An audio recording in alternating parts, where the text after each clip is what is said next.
Irmãos, eu quero conduzi-los à palavra do Senhor no texto de Lucas, Evangelho de Lucas, capítulo 2, do verso 8 ao verso 20. Palavra do Senhor ao nosso coração, texto este alusivo à mensagem do Natal, ao que nós estamos ao longo do mês de dezembro, reverberando aqui na igreja, explanando a respeito do nascimento de Jesus. E hoje nós vamos meditar sobre o Evangelho de Lucas, no texto capítulo 2, do verso 8 ao verso de número 20. Abra sua Bíblia, acompanhe a projeção, e assim nos diz o texto sagrado. Havia naquela mesma região pastores que viviam nos campos e guardavam os seus rebanhos durante as vigílias da noite.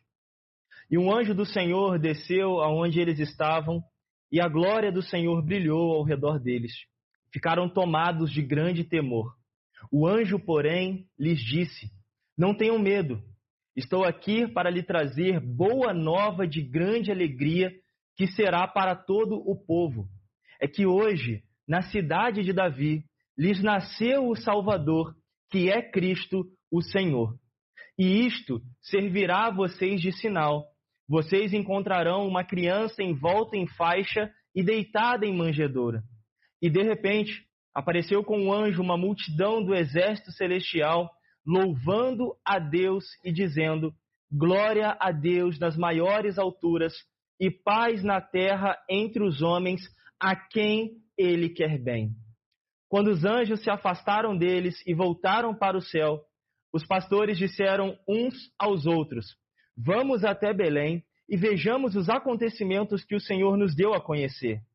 Foram depressa e encontraram Maria e José e a criança deitada na manjedoura. E vendo isso, divulgaram o que lhes tinha sido dito a respeito deste menino. Todos os que ouviram se admiraram das coisas relatadas pelos pastores. Maria, porém, guardava todas estas palavras, meditando-as no coração. E os pastores voltaram, glorificando e louvando a Deus por tudo o que tinham ouvido e visto, como lhes tinha sido anunciado. Amém. Queridos, nosso mundo está cada dia mais difícil e mais embaraçoso diante das suas demandas e questões. É muito interessante observarmos o quanto existem pessoas clamando por esperança. Se você pudesse parar agora, imaginar um cenário e pensar pessoas da sua realidade dentro deste cenário, quantas pessoas estão? O que eu vou fazer nesse Natal? Para onde eu vou ir? O que eu vou comprar? O que eu vou fazer? As pessoas tentando resolver os seus dilemas a partir das suas próprias convicções. Então, quando nós olhamos para o lado, o que eu consigo perceber, irmãos? Pessoas correndo para lá e para cá, afinal estamos ao longo de mais um ano, chegando no final do ano, e pessoas que correram, lutaram, choraram, celebraram, literalmente viveram, mas sem um propósito, ou talvez diante de um propósito tão vazio como, por exemplo, apenas ganhar dinheiro, ou até mesmo completar mais uma etapa da vida. O que eu consigo perceber é que muitas pessoas estão correndo com falta ou correndo atrás de algo vazio. E é muito interessante observarmos também que essa corrida frenética, muitas das vezes, ela é marcada por caminhos ideológicos, caminhos partidários, às vezes relações amorosas, e pessoas que estão de alguma forma tentando se encontrar na vida, quando na verdade estão ainda mais vazias e distantes do propósito de Deus para as suas vidas. Por último, não são poucos aqueles que tentam encontrar esperança no dinheiro. Tudo se resume a dinheiro. Se o assunto não for dinheiro, para aquela pessoa parece que o mundo vai acabar. E as pessoas começam a correr atrás de coisas, viverem frenéticas sem propósito por conta de ideologias e, por fim, são marcadas por uma grande corrida de dinheiro. Interessante, né? Tudo isso aponta esperança, esperança, esperança. O que está no coração do ser humano? E é interessante que essa palavra nos move. Quando nós falamos de esperança, é impossível falar esperança e ficar com um semblante caído. Faz o teste aí, fala aí, esperança, vai. Ó, eu já vi pessoas sorrindo aqui. Isso mexe com a gente. Isso traz um tom, um clima melhor, um clima de esperança. Só que o texto de hoje vai nos ensinar que não existe esperança sem perfeito Jesus Cristo. O texto de hoje vai nos colocar em xeque na ideia do nascimento de Jesus, em um momento em que, de fato, o Salvador é revelado à humanidade. O contexto nos fala de um momento onde os dias de Jesus, Maria, José e todos envolvidos no processo passavam por uma convocação do imperador. Ali havia uma ideia de um censo, de ver e verificar a quantidade de meninos, de pessoas que estavam ali naquele redor. E Jesus, então, nasce no meio de todo esse tumulto. E como eu estou falando, né? A correria, a projeção, o ser frenético daqui e dali, pensando o cenário, Jesus, de fato, ele nasce no mundo. Um mundo que é mundo de verdade, de desafio, de luta, de dor, de crise. Mas ele vem trazer a este mundo, meus amados irmãos, a esperança que o homem não pode encontrar em si mesmo. Ele vem trazer a este mundo uma esperança que o diploma acadêmico não vai resolver o problema da humanidade. Se fosse assim, o Prêmio Nobel da Paz resolveria todas as coisas todos os anos. Mas quando vemos, não observamos isso. Observamos as pessoas sendo recebidas, intituladas, mas não resolvendo de fato o problema da humanidade. Os problemas continuam.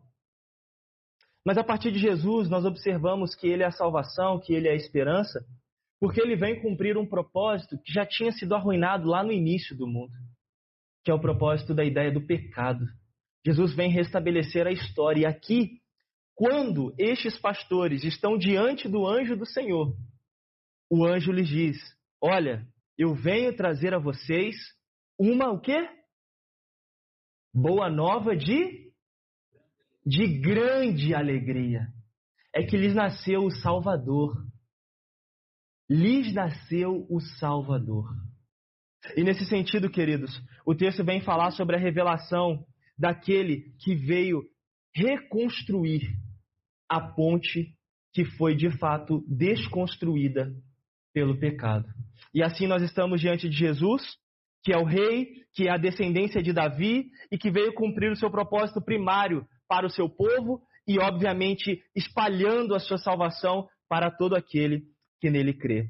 Então, o porquê no século 21, pleno Natal, onde Jesus talvez para muitos é motivo de piada, talvez não passa credibilidade, talvez Jesus não tenha de fato a aceitação que deveria como sendo o Senhor, o Rei das nossas vidas. Por que pensar sobre o nascimento de Jesus é importante? Eu gostaria de trazer ao seu coração, e este sermão, o sermão de Natal, dizer a você, meu amado irmão, que Jesus, ele é a única esperança que nós temos. Meus amados, nós passamos um ano, mais um ano, de luta, de dor, de crise, de alegria, de celebração, de superação, muitas coisas. Podemos, de fato, chegar ao final do ano e falar assim: uau, eu venci. Mas vai virar o ano e você ainda vai buscar propósitos existenciais para preencher o vazio que só a esperança de Jesus pode tomar conta. Enquanto nós não entendermos isso em nossas vidas, nós vamos correr atrás do vento. Nós vamos buscar coisas para a nossa vida para preencher o vazio que há em nós, para responder aquelas expectativas que só você e Deus sabe o que passa na sua vida, mas ao final delas você vai falar assim: eu ainda não estou preenchido. Eu quero dizer para você que apenas Jesus pode preencher esse vazio no seu coração. E assim nós vamos pensar no texto hoje. Por que Jesus, ele é a única esperança da humanidade? Vem aqui algumas respostas diante dessa pergunta. E vamos lá. O tema de hoje nos traz essa ideia de ser Jesus a única esperança para as nossas vidas. Mas por que, pastor, ele é a esperança? Vamos ao texto. Em primeiro lugar, porque ele é o Salvador. O texto vai dizer ao nosso coração, verso de número 10, que nos diz assim. Vamos ler todos juntos? O anjo, porém, lhes disse: não tenham medo. Estou aqui para lhes trazer boa nova de grande alegria, que será para todo o povo. É que hoje lhes nasceu o Salvador, que é Cristo, o Senhor. Então, diante do texto, irmãos, a revelação de Deus, a revelação dos anjos ao coração daqueles pastores que viviam na região era o seguinte: olha, o Salvador chegou, lhes nasceu um Salvador. E assim, o texto relata a revelação poderosa da parte de Deus diante daquilo que trabalhamos nos 3 primeiros domingos de dezembro, que foi a promessa lá de Isaías 9, se cumprindo aqui agora, que o Emanuel estaria no meio do povo, o Deus conosco, que iria lutar as batalhas do povo, que iria guiar o povo, dar sábios conselhos ao povo, dar a vitória ao povo. Aqui está se cumprindo a ideia, então, de Jesus como o Salvador que resgata o homem, que tira o homem da guerra e que dá um governo justo e de paz sem fim, como aprendemos em Isaías capítulo 9, verso 7. Aqui nós observamos então o nascimento daquele que vem resgatar o homem dos seus pecados, e é muito profundo o que o Senhor revela àqueles homens. Ele coloca: lhes nasceu o Salvador. Gravem bem isso, o propósito de Jesus em nossas vidas é nos salvar do pecado, é nos livrar da nossa vida miserável, é nos tirar daquela inclinação perversa que nos aprisiona, que nos leva aos vazios da vida e que não nos faz de fato olharmos para a glória de Deus e falarmos de fato: eu vivi e eu vivo para a glória do Senhor. Irmãos, nós temos que aprender o seguinte, que quando a revelação do Senhor aqui é apresentada, há um propósito, e esse propósito é único. Por isso eu estou falando que Jesus, ele é a única esperança para a humanidade. E por que ele é a esperança? Porque ele redime o homem do seu pecado e tira de nós, por exemplo, o nosso moralismo. Eu não sou bom porque eu sou bom. Eu sou bom porque o Senhor tem me dado uma nova natureza que me habilita a ser bom a partir dele. A ótica é outra. E assim, irmãos, a aplicação que nós devemos trazer ao nosso coração e pensarmos assim é a seguinte: de fato, Cristo é o meu Salvador. Eu gostaria que você pensasse nessa aplicação, levasse isso para sua casa, pensasse isso lá na sua ceia de Natal com seus familiares.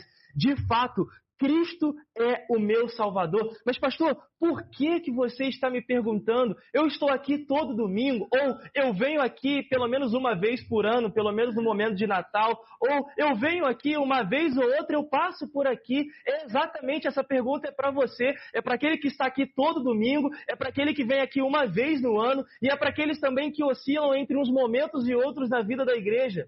Cristo de fato é o seu Salvador? Por que eu estou perguntando isso a você, meu amado irmão? Porque, queridos, existe uma diferença muito grande entre afirmar que Cristo é o meu Salvador e viver a salvação em Cristo Jesus. Porque eu posso afirmar e não viver a salvação em Cristo Jesus. Como assim, pastor? As esperanças. Eu afirmo que Cristo é o meu Salvador, mas as esperanças que habitam dentro do meu coração, no meu pensamento, que preenche a minha vida, que me faz assim mover, existir e peregrinar, são de fato esperanças terrenas. Que você olha para aquela pessoa e fala assim: não é possível. Não é possível que Cristo é o Salvador dessa pessoa. E nós podemos ilustrar isso em várias coisas da vida, como por exemplo, os dramas que nós temos. Como por exemplo, as corridas que nós temos da vida. Materialistas talvez, se eu não casar, se eu não conseguir, se eu não avançar, se eu não alcançar, se eu, de fato Cristo é o Salvador da sua vida. Cristo te redimiu, Cristo te chamou, Cristo está permeando a sua história. Eis a mensagem do Natal, meus irmãos. A mensagem do Natal, de fato, ela é doce. Quando nós entendemos o propósito redentor de Jesus Cristo em nossas vidas. E ela é completamente amarga. E aqui, a boa nova de salvação, a grande alegria de salvação e a péssima notícia que o Evangelho também nos dá. Sermos salvos ou sermos condenados a partir de Cristo Jesus. Além disso, nós temos que pensar também nesse clima natalino que é muito mais carnal, comercial, do que de fato um clima espiritual. Por quê? Voltando à ideia, daqueles que estão aqui todo dia, daqueles que vêm e vão hora ou outra, ou daqueles que vêm aqui uma vez no ano. E por que nós temos que relembrar isso, irmãos? Porque, queridos, tem sido alimentado no meio das pessoas, até destas, que confessaram Jesus, que o Senhor Jesus está na vida daquela pessoa, mas aquela pessoa não vive uma transformação profunda a partir de Jesus. É incrível observar o quanto a gente passa pela rua, conhece pessoa. Não, eu sou cristão. Jesus é o meu Salvador. Eu estou vivendo assim. E aí você começa a se relacionar e você vai vendo que quase nada ou nada existe de Cristo ali. Apenas a afirmação, Cristo é o meu Salvador. Pastor, e por que pensar nisso? Porque quando nós afirmamos que Ele é o nosso Salvador, e nós não vivemos a salvação de Jesus, nós vivemos uma vida limitada, breve, pífia, bem aguda, que tem aquele som estrondoso, Jesus é meu Salvador, mas acabou o som.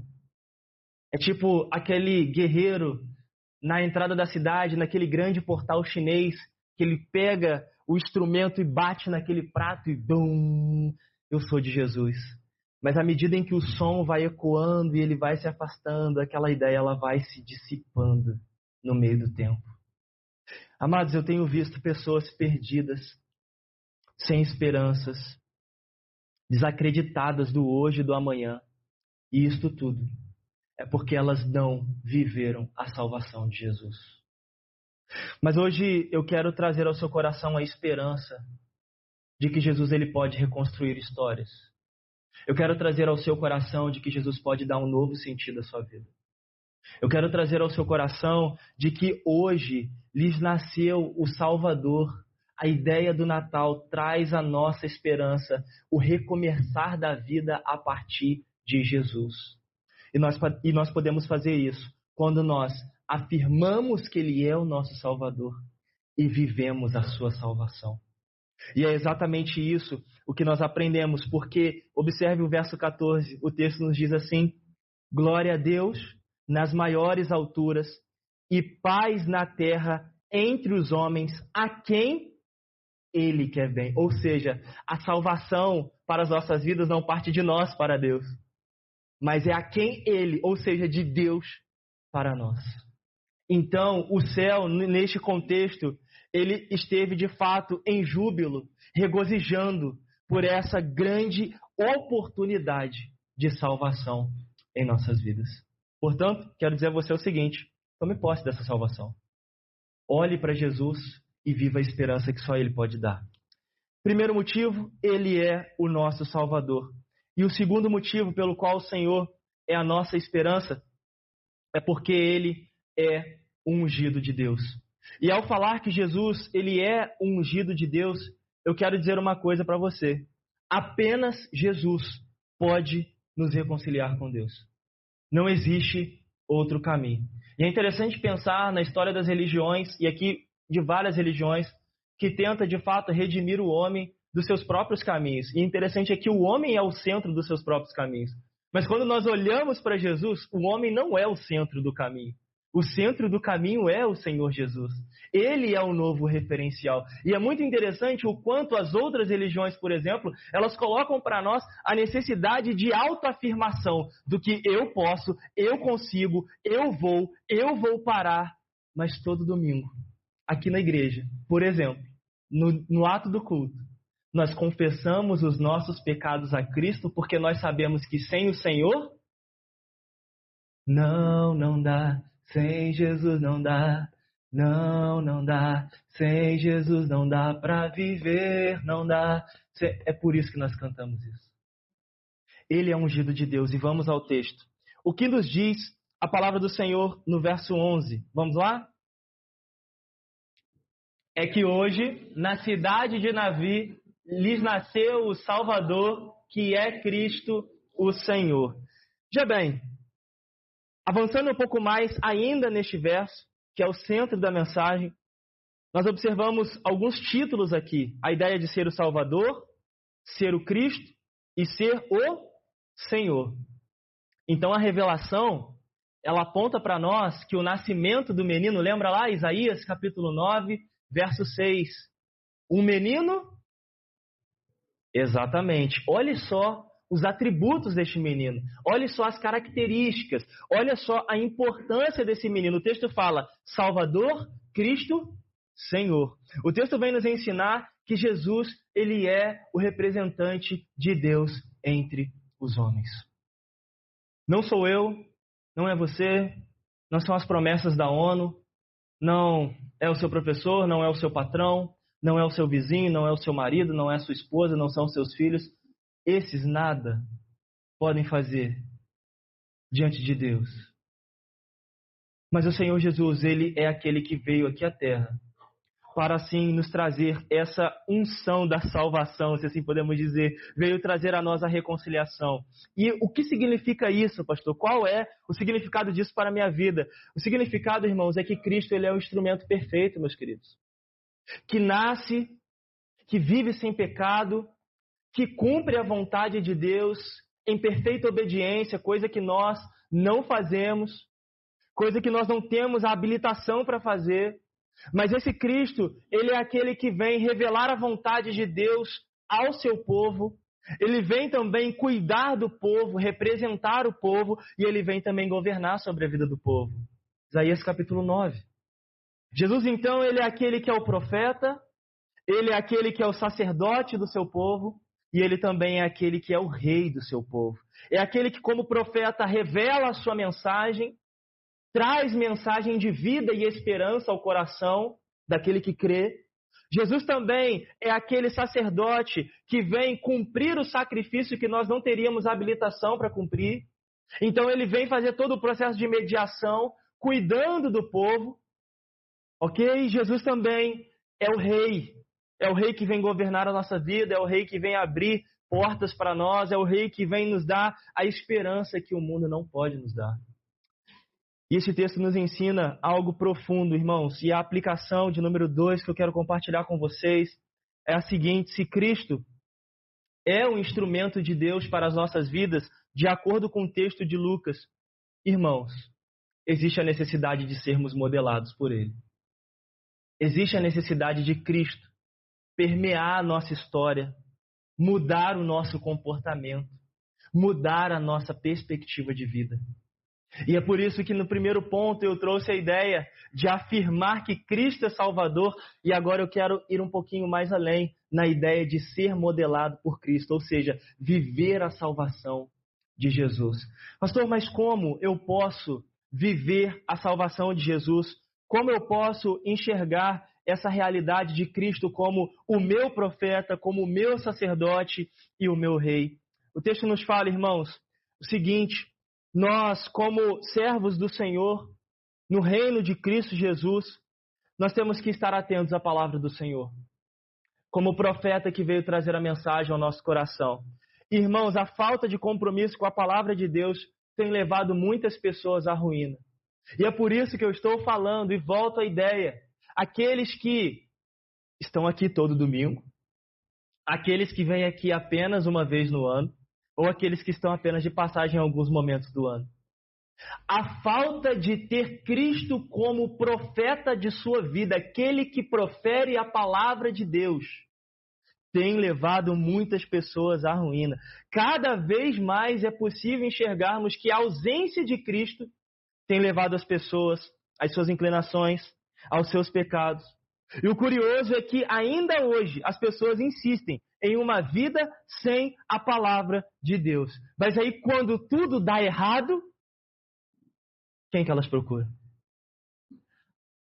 Pode ser descrente, mas aconteceu o problema, do nada vem aquele: ai meu Deus, e agora? O Juvenal tá rindo ali, ó. E agora? Ai Jesus, o que eu vou fazer? Como que... Ué, mas não era descrente? Irmãos, nós temos que aprender a viver pela palavra de Jesus. Nós temos que entender que Cristo ele veio ao mundo trazer a mensagem do Senhor para nos dar esperança ao coração. E hoje nós temos a palavra de Deus como fonte dessa esperança. Portanto, andar fora dos limites da palavra é andar nos limites da morte. Então, ou nós nos submetemos à palavra e assim nós vamos ter vida, ou, queridos, está tudo perdido. Nós temos que olhar, irmãos, que a palavra de Deus ela deve falar ao nosso coração e deve transformar a nossa história. E eu me lembro da parábola do semeador, sendo o próprio Cristo o semeador e não nós. Cristo é o semeador que lança as sementes aonde? Nos solos. E quem são os solos? Nós somos os solos. E a grande questão é, qual solo é você? Existem pessoas que entram e saem, existem pessoas que estão aqui todo domingo, existem pessoas que estão aqui apenas uma vez no ano. Mas, irmãos, como o coração ainda é duro diante da palavra do Senhor. Clamemos, irmãos, por este profeta sobre as nossas vidas. Senhor, me dirija em caminhos de vida e paz. Me dê a tua palavra. Como ainda Cristo é um instrumento sobre a minha vida, vamos lá, como sacerdote. Queridos, como sacerdote, Ele cuida de nós. Ele cuida porque Ele conhece as nossas fraquezas. Ele cuida de nós porque Ele sabe que por nós mesmos nós iremos retroceder.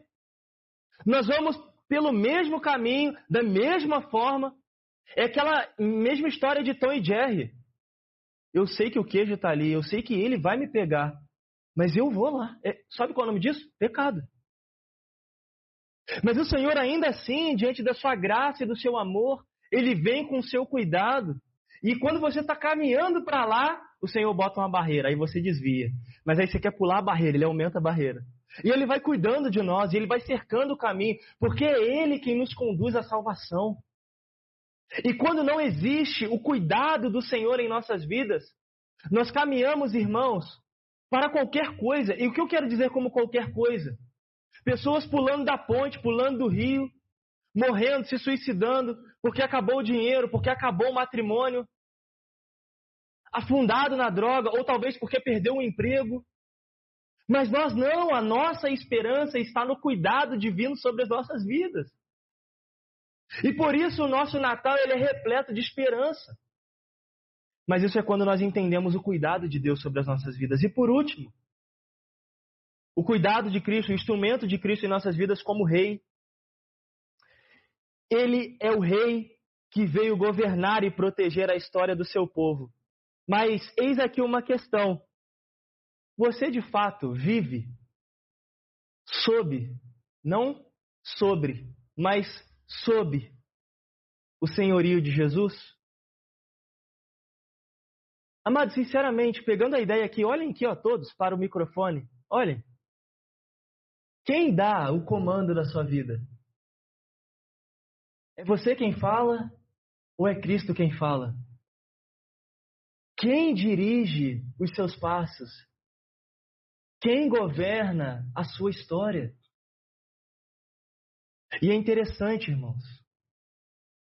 Parem para pensar. Se não houvesse a necessidade de um Salvador, o Senhor não ia falar para esses pastores: hoje trago boa nova de grande alegria. Lhes nasceu um Salvador. Se nasceu é porque há necessidade de um Salvador. Há necessidade de sermos governados por um Rei que é justo, reto e fiel nos seus propósitos. Olhemos para um instrumento de Deus em nossas vidas, que é Cristo Jesus. E eu quero dizer a vocês que nessa semana eu assisti um filme com a Caris, muito interessante, e o filme fala sobre a história do Natal. E a Caris, muito engraçada, disse: eu quero rir, quero ver um filme engraçado. E aí, geralmente, eu não vejo muito filme engraçado, geralmente eu vejo filmes mais reflexivos, mas eu fui ver um filme engraçado com ela. E aí, queridos, eu percebi que, de fato, como a ideia do Natal está desconstruída. E qual era o enredo do filme? O enredo do filme era o seguinte: existia o Papai Noel, que tinha a sua cidade nórdica, e ele estava, de fato, na sua cidade, preparando seus presentes, porque diante dos diferentes fusos horários da humanidade, ele ia lá entregar os seus presentes às crianças. Só que alguém, muito mal, capturou o Papai Noel. E aí qual foi o enredo do filme? O enredo do filme foi que existia ali naquela cidade alguns guardiões que tiveram que mesclar entre o mundo mitológico do Papai Noel e o mundo real da Terra para encontrar o Papai Noel na Terra, porque queriam destruir a Terra.